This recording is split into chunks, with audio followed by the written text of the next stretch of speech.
नमस्कार दोस्तों। समुद्र किनारे बसा मुंबई हर किसी को अपनी ओर अट्रैक्ट करता है। हर कोई लाइफ में एक बार यहाँ के समुद्र के पास बैठकर इस शहर को निहारने के सपने जरूर देखता है। लेकिन दोस्तों, क्या आप जानते हैं कि जैसी ये मुंबई आज है वैसी पहले नहीं थी। एक वक्त था जब लोग यहाँ आने से तो क्या, इसके जिक्र से भी डर जाया करते थे। जी हाँ, ये खौफ किसी और का नहीं बल्कि मुंबई में फैले अंडरवर्ल्ड का था।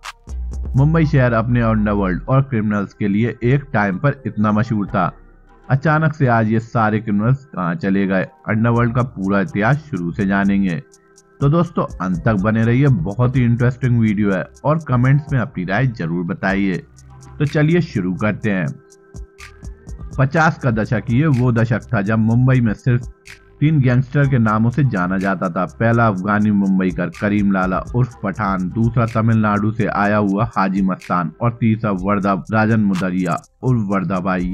ये तीनों 30 के दशक में मुंबई में आए और यहाँ आते ही इन्होंने एक चीज देखी कि हाई टैक्स और हाई इम्पोर्ट टैक्स ड्यूटी। लोग आज की तारीख में इतना टैक्स भरने के लिए तैयार नहीं थे। दोस्तों, वो दौर कुछ और ही था। फिर ये तीनों को अपने धंधे का मौका मिल गया। इम्पोर्ट टैक्स को चकमा देकर बॉम्बे पोर्ट पर कुली से शुरुआत करने वाले मस्तान ने लीगल इम्पोर्ट्स में अपने पैर पसारना शुरू कर दिए। विक्टोरिया टर्मिनल रेलवे स्टेशन पर कुली का काम करने वाले वर्दा राजन मुदरिया ने कार्गो की चोरी और सिटी में शराब डिस्ट्रीब्यूशन का रास्ता पकड़ लिया और पठान उर्फ करीम लाला ने अपने तगड़े शरीर और अन्य अफगानी गुर्गों के दम पर एक्सटॉर्शन रैकेट के साथ साथ शराब और गैम्बलिंग के धंधे में अपने पैर फंसाने शुरू कर दिए।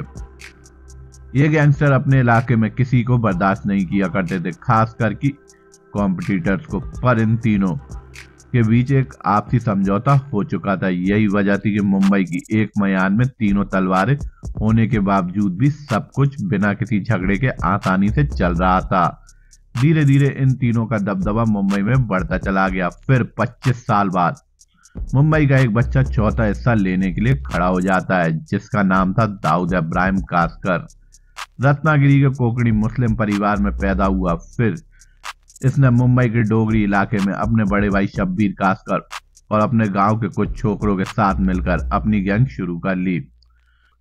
शुरू में तो ये लोग मिलकर वही छोटी मोटी चोरी चकारी किया करते थे, लेकिन उसके मन में एक ही सवाल उठा करता था कि मुंबई के तीनों डॉनों के बीच वो अपना हिस्सा कैसे बनाएगा। तो उसे बस एक ही रास्ता दिखाई दिया कि मुंबई में रह रहे किसी भी डॉन के काम में टांग अड़ाओ, फिर उसकी गैंग से लड़ो, उसे हराओ और अपना हिस्सा बना लो। धीरे धीरे दाऊद ने कुछ ऐसा ही किया।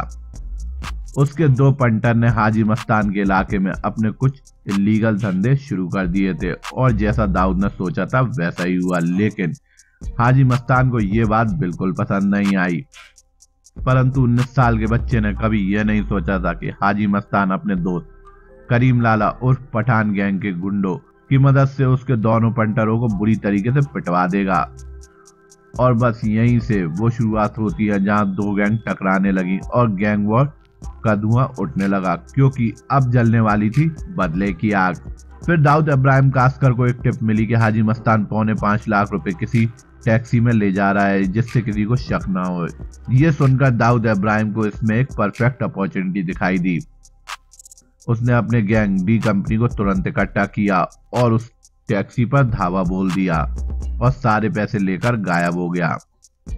पर कहानी में ट्विस्ट आया जब उन्हें यह पता चला कि ये पैसे असल में पड़ोस के मेट्रोपॉलिटन बैंक के हैं, मस्तान के नहीं। लेकिन चोरी तो हो चुकी थी, वो भी पूरे 4.25 लाख रुपए की, जो उस समय बहुत बड़ी रकम मानी जाती थी। इसलिए ये लूट उस दशक की सबसे बड़ी लूट बन गई थी। दोस्तों, दूसरे दिन जैसे ही ये खबर दाऊद के कानों में पड़ती है तो उसका गला सूखने लगता है डर के मारे, क्योंकि इस केस को इन्वेस्टिगेट कोई और नहीं बल्कि उसके खुद के पिता इब्राहिम कासकर कर रहे थे, जो क्राइम ब्रांच के हेड कांस्टेबल थे। दाऊद की इस हरकत का पता लगते ही तुरंत उन्होंने उन लड़कों को धर दबोचा और दाऊद को तो बेल्टों से पीटते पीटते वे पुलिस स्टेशन लेकर आए। लेकिन फिर उस पुलिस स्टेशन में कुछ ऐसा हुआ जिसने मुंबई अंडरवर्ल्ड को जन्म दे दिया था। दाऊद को छोड़ दिया गया और यहाँ पर एक शर्त रखी गई कि दाऊद खबरी का काम करेगा और पठान गैंग के बारे में सारी इंफॉर्मेशन पुलिस तक पहुंचाएगा। और उसका सफाया करने में मदद भी करेगा। अब ये पुलिस की बहुत ही सोची समझी चाल थी। इसकी ये वजह थी कि दाऊद ने डकैती पैसों के लिए नहीं बल्कि हाजी मस्तान को सबक सिखाने के लिए की थी। दोस्तों यहाँ पर सिर्फ बदला लेने के लिए वो इतना बड़ा जोखिम उठा सकता था, तो उसे बदला लेने के लिए वो मुंबई पुलिस का खबरी क्यों नहीं बन सकता था और इस गैंग के खात्मे के लिए वह पुलिस की मदद क्यों नहीं करेगा। बस फिर दाऊद ने अपने क्राइम जर्नलिस्ट दोस्त इकबाल नैतिक के साथ मिलकर पुलिस को पठान गैंग के गैंगस्टर की इंफॉर्मेशन और लोकेशन बताना शुरू कर दी और उसके बदले में पुलिस दाऊद के छोटे मोटे क्राइम्स को अनदेखा कर दिया करती थी। लेकिन कुछ सालों तक सब कुछ ऐसा ही चलता रहा, पर पुलिस को शायद इस बात की जरा सी भी भनक नहीं थी कि दाऊद इब्राहिम असल में इंसान के रूप में राक्षस निकल सकता है। एक ऐसा राक्षस जो मुंबई पुलिस को कठपुतली की तरह इस्तेमाल करके पूरे मुंबई पर राज करने का सपना देख रहा है। फिर उसके 20 साल बाद आया 70 का दौर, जब बिल्कुल दाऊद के प्लान के मुताबिक पठान गैंग के कई सारे मेंबर्स पकड़े जा चुके थे। उनके सरगना हाजी मस्तान 18 महीने की सजा काट रहे थे और बाकी दो डॉन करीम लाला और वर्दा बाई भी अंडरग्राउंड हो चुके थे। और इसी दौरान इंदिरा गांधी ने भी नेशन वाइड इमरजेंसी लागू कर दी थी। तो इसका नतीजा क्या हुआ? दाऊद का कॉम्पिटिटर पठान गैंग बिना किसी लड़ाई के मैदान के बाहर हो चुका था, मतलब नो राइवल्स। और फिर दाऊद ने सीधा पठान और मस्तान के सारे इलीगल धंधों पर कब्जा कर लिया और चारों ओर फैलाना शुरू कर दिया। और देखते ही देखते डी कंपनी पठान गैंग के जितनी ही ताकतवर हो चुकी थी, लेकिन पठान गैंग शांति से बैठने वालों में से नहीं थी। उन्होंने इमरजेंसी के बाद तीनों हाजी मस्तान, करीम लाला और वर्दा भाई थोड़े बूढ़े हो चुके थे और थोड़े ठंडे भी हो चुके थे दोस्तों। लेकिन करीम का भतीजा समद खान चुपचाप रहने वालों में से नहीं था और पठान गैंग का जवाब अभी आना बाकी था दोस्तों। और समद खान के पास इसके लिए एक प्लान रेडी था। उसने सबसे पहले अपने गैंग के टॉप मेंबर सईद पाटला, आयूब लाला, अमीर जादा खान और आलमगीर खान के साथ मिलकर 1978 में दाऊद के एक दोस्त इकबाल नैतिक को तड़पा तड़पा कर मार डाला। लेकिन बात यहीं पर खत्म नहीं होती है दोस्तों। फिर 1982 में अपनी इसी गैंग में एक और नए गैंगस्टर मान्या सुर्वे को जोड़कर दाऊद के बड़े और सगे भाई शब्बीर कासकर को दिन दहाड़े पेट्रोल पंप पर गोलियों से भून दिया जाता है। इस हत्याकांड का नतीजा ये हुआ कि मान्या सुर्वे को एनकाउंटर में मार दिया गया। लेकिन वह दाऊद इब्राहिम जो अब छोटे मोटे कांड किया करता था, वह एक फुल फ्लेजेड डॉन बनने की राह पर निकल चुका था, क्योंकि अपने खून के बदला लेने की।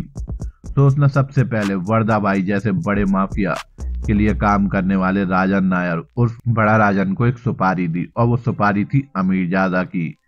बड़ा राजन अमीर जादा को बॉम्बे स्टेशन कोर्ट के बीचों बीच खुलेआम गोली मार देता है। अब इतना सब होने के बाद आग बुरी तरीके से लग चुकी थी और यही आग फैलकर दोनों गैंगों को खत्म करने की राह पर निकल चुकी थी, क्योंकि जाहिर सी बात है पठान गैंग चुपचाप से इसे सह नहीं सकता था। अब भले ही बड़ा राजन गैंगस्टर अंडरवर्ल्ड का एक जाना माना गैंगस्टर था, लेकिन वह असल में अपनी गर्लफ्रेंड को महंगे गिफ्ट देने के चक्कर में इस 2 नंबर के धंधे में आया था। तो अमीर जादा के मर्डर के 1 महीने के अंदर अंदर ही बड़े राजन को भी सेम उसी तरह एक कोर्ट में टपका दिया जाता है, लेकिन अब्दुल कुंजू नाम के एक लोकल गुंडे द्वारा, जिसने राजन की गर्लफ्रेंड को भी उससे छीन लिया था। मतलब पठान गैंग ने बड़े राजन पर डबल घाव किए थे, उसकी गर्लफ्रेंड को छीनकर और उसका मर्डर करवाकर। ऐसा अक्सर गैंग में देखा गया है, पूरी दुनिया में अपना खौफ फैलाकर। इसके अलावा ये गैंग ऐसा काम इसलिए करती थी ताकि पूरी दुनिया को यह भी समझ में आ जाए कि यह काम किसने करवाया होगा। असल में उस दौर में बड़े राजन का एक शागिर्द हुआ करता था जिसका नाम था राजन निकलजे उर्फ छोटा राजन, और वह अपने गुरु की मौत से छोटा राजन बुरी तरीके से तिलमिला उठा था। वह अब्दुल कुंजू से अपने बड़े राजन के खून का बदला लेना चाहता था और इसलिए जब एक दिन उसे टिप मिली कि अब्दुल कुंजू एक मैदान में अपने दोस्तों के साथ क्रिकेट खेल रहा है, तब छोटा राजन ने मैदान के बीचों बीच सबके सामने उसका गेम बजा डाला। फिर इससे छोटा राजन बन गया बड़ा राजन का इकलौता लीडर। इसके बाद दाऊद इब्राहिम कासकर ने तुरंत ही छोटा राजन के साथ हाथ मिला लिया और समद खान को मारने के लिए अपने गैंगस्टर दोस्त रामाभाई नायक और बाबू रेशम के साथ साथ उसे भी भेज दिया गया। इन तीनों ने समद खान को मारने के लिए एक खूबसूरत लड़की को मोहरा बनाया और एक पूरा ट्रैप बिछाया गया और 1984 में उसे एक होटल की लिफ्ट में गोलियों से भून दिया गया। यानी कि अब दाऊद इब्राहिम के भाई शब्बीर के कातलों में से मान्या सुरवे डाउन हो चुका था, अमीर जादा डाउन हो चुका था और समद खान भी डाउन हो चुका था। अब बचा कौन? आलमजेब पठान, सईद बाटला और आयूब लाला। बस इनका गेम बजाना बाकी था दोस्तों। इससे पहले यह खबर आती है कि आलमजेब और सईद बाटला पुलिस एनकाउंटर में मारे गए और आयूब लाला मुंबई से फरार हो चुका है। यानी कि दाऊद के सारे दुश्मन खत्म हो चुके थे, लेकिन वो अपने भाई के खोने का दर्द अब भी नहीं भूल पाया था और वो आग की तरह उसके सीने में जल रही थी। और इसलिए उसने सोचा कि पठान गैंग ने उसके भाई को मारा था, तो पठान गैंग के ओरिजिनल लीडर करीम लाला के भाई रहीम लाला अभी तक जिंदा कैसे है, उसे भी मरवा दिया जाए और भाई का बदला भाई से लेकर। फिर उसने छोटा राजन को बुलाया और रहीम लाला को मरवाने का बोला और 1986 में रहीम लाला को भी टपका दिया जाता है। इससे पठान गैंग का खात्मा हो चुका था और हाजी मस्तान करीम लाला और वर्दा राजन मुदरिया बूढ़े हो चुके थे। तो मुंबई में दाऊद इब्राहिम कास्कर की कोई राइवलरी गैंग नहीं बची थी और उसका पूरे मुंबई पर राज था। लेकिन उसके बाद कैसे उसने अरुण गौली और अपने साथी छोटा राजन से दुश्मनी करी और कैसे अपने साथी बाबू रेशम को मरवा दिया और कैसे हुआ मुंबई में अंडरवर्ल्ड का अंत, इस पे मैंने एक वीडियो भी बनाई है, आप जरूर देखें। और दोस्तों कमेंट्स में मेरे को जरूर बताएं क्या आप मुंबई अंडरवर्ल्ड के आगे की स्टोरी जानना चाहते हैं। अगर जानना चाहते हैं तो कमेंट्स में जरूर बताएं, मैं उस पर भी एक डेडिकेटेड वीडियो बना दूंगा अगर मेरे पास 5 कमेंट्स भी आए। इसी के साथ मैं ये वीडियो समाप्त करता हूँ। आशा करता हूँ ये वीडियो आपको कुछ नॉलेज देकर गई हो। ऐसी क्राइम से भरी स्टोरीज के लिए मेरे channel treasure knowledge TV Hindi को लाइक एंड सब्सक्राइब कीजिए और कमेंट्स में अपनी राय जरूर बताइए। जब तक के लिए धन्यवाद। जय मां भारती।